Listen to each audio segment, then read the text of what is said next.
This is Fred Beck from Frederick's Fighting, proudly sponsored by Empire Fight Store. Today I'm very lucky to be joined over Zoom. It was 3 months since we last spoke. J'Hon Ingram. J'Hon, it's good to see you, mate. How you been? Yeah, it's good to see you too. It's been good.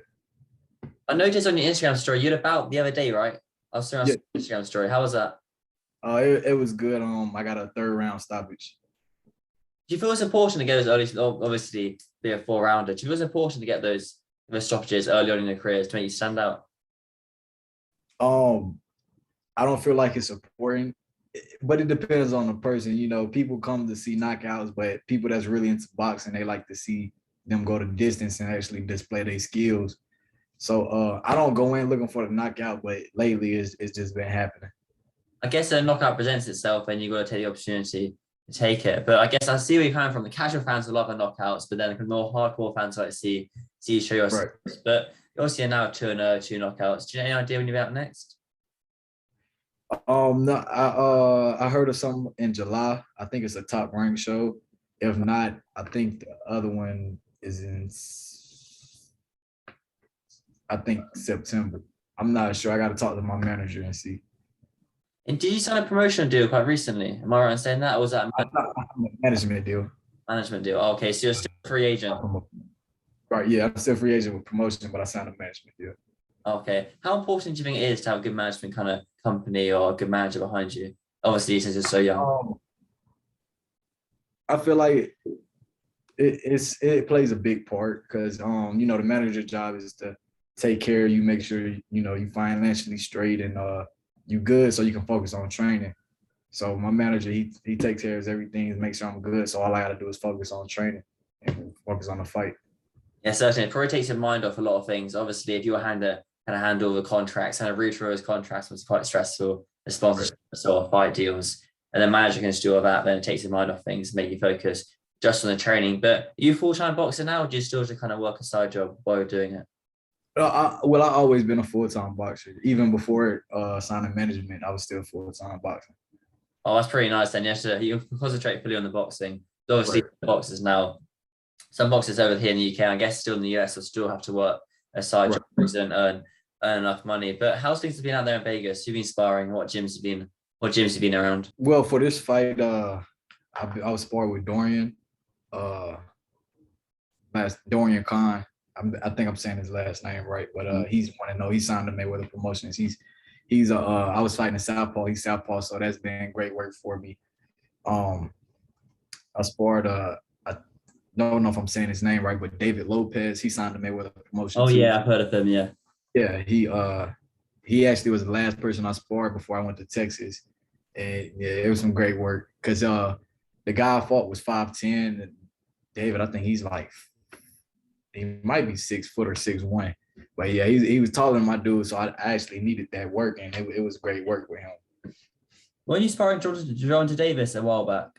Yeah, for the Cruz fight. Oh yeah, maybe he said last time he's got his fight coming up this weekend against Orlando Romero. Who do you think the best fighter he sparred against is?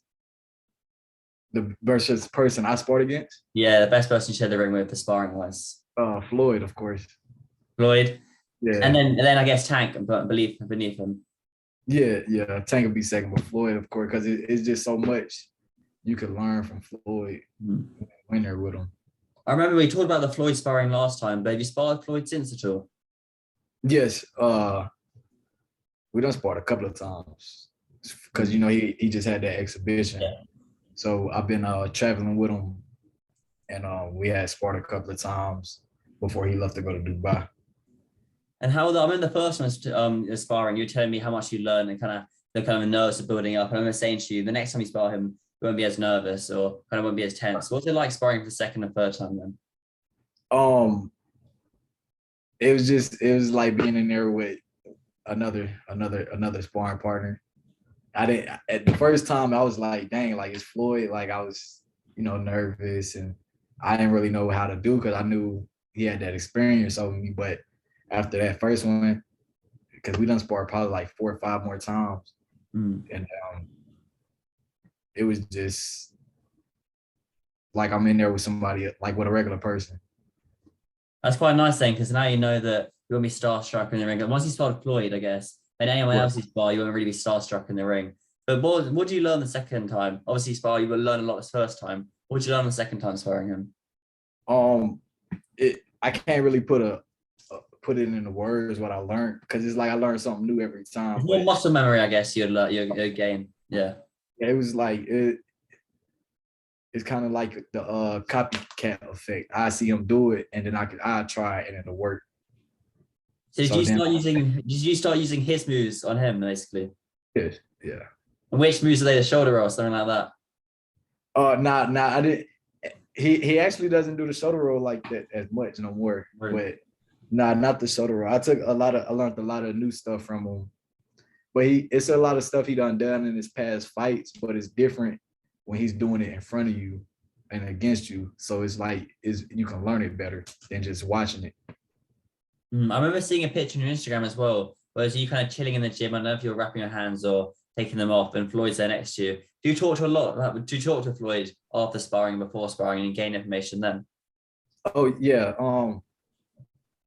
It depends. Like sometimes he just give us pointers. Sometimes we ask, or sometimes we just talk because he kind of took like all of us that was in the photo. He kind of took all of us under his wing. So sometimes he just talk to us and give us life advice and stuff like that. Make sure we're going on the right path. Okay, that's quite interesting then. What advice did he give you? Or you're not allowed to say? Nah, Yeah. Yeah. That's fair enough. Keep that to yourself. Obviously, it's quite valuable information. But just going back to Gervonta Davis, obviously fighting Rolando Romero this weekend. What do you make of that fight? Obviously, both parties signed to Mayo Promotions. I,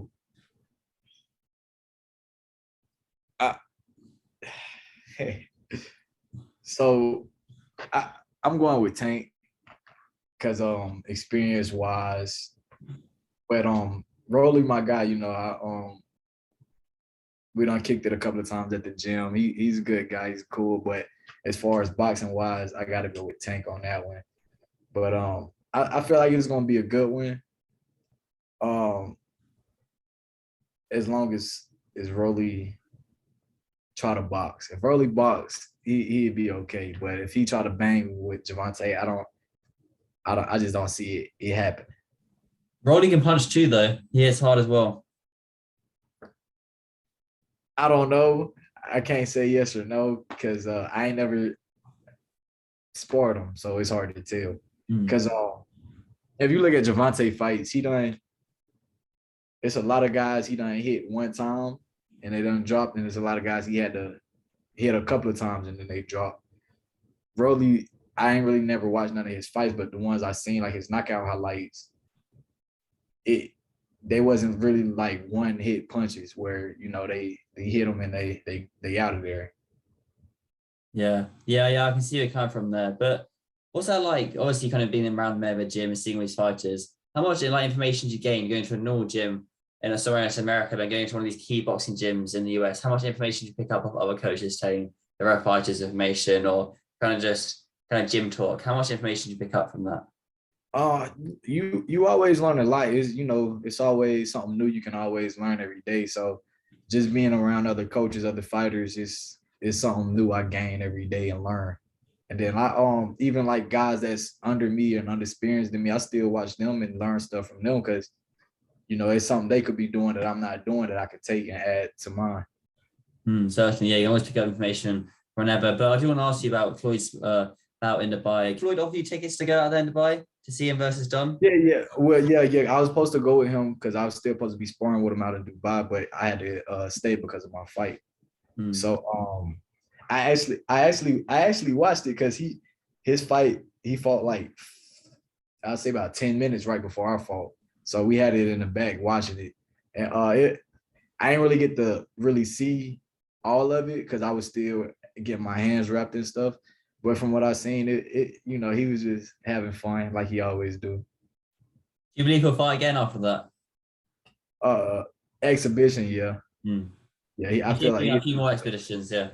Yeah. He a real fight is no point. He done came in the game and did what he had to do. So at this point, he's older. He's just having fun. He's just enjoying life. So he still, has love for the sport of boxing. So exhibitions, he's probably going to keep doing those. Yeah, Floyd's had 50 fights. That's rather a lot. Let him do some expeditions. But anything coming up for yourself though, J'Hon, in the near future? Um, like I said, I think I heard something about this fight in July. I think it's a Top Rank show, if I'm not mistaken. I think they're gonna try to get me on that. If not, I know it's another show in San Antonio, Texas again that I'll be on. Okay, that's got a good top rank show as well. Good exposure. But I've got to ask, you got those necklaces around your neck. Tell me about them. Oh, I just love the juries. I'm from down south North Carolina, so that is the kind of thing we do there. You know, we wear a lot of jewelry and a lot of chains and stuff. Do you buy like one after your fight? So when do you decide to buy them? When you just see one you like? Yeah, when I see one I like, it doesn't.